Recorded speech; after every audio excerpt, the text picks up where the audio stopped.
Hi kabayan, i-share ko lang sa inyo yung naging struggle ko nung pagdating ko dito sa Israel. Sa totoo lang, hindi naging madali yung trabaho ko dito sa Israel. Kasi nga, ang trabaho ko sa Pilipinas ay supervisor sa malaking company. Tapos, nag-abroad ako dito sa Israel is bilang caregiver.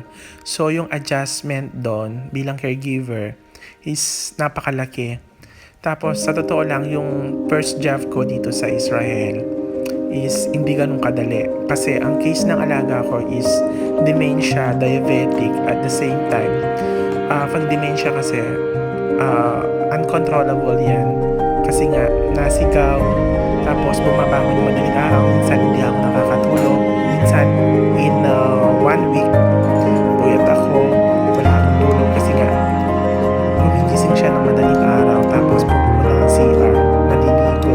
Kaya dapat bilang caregiver alerto ka. So lahat ng pinagdaanan ko yung hirap. Tapos sa totoo lang, ang nagpatibay sa akin, maliban kay Lord, yung mga utang ko na kailangan kong bayaran. Kasi sa dami ng utang ko, hindi ko alam kung paano ko siya babayaran. Kasi hindi lang siya milyon, hindi lang 1 milyon. Umabot siya ng kulang sa 2 milyon yung utang ko.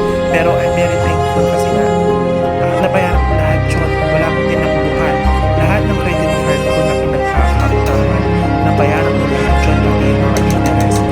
At saka yung may kausap na ng ibang tao. Isa lang, at nabayaran ko lahat yun with interest. So nagpapasalamat talaga ako kay Lord. Nalampasan ko yung ganong kapag subukan. Kasi kung hindi ko naranasan yun, wala ako ngayon dito sa sitwasyon ko ngayon.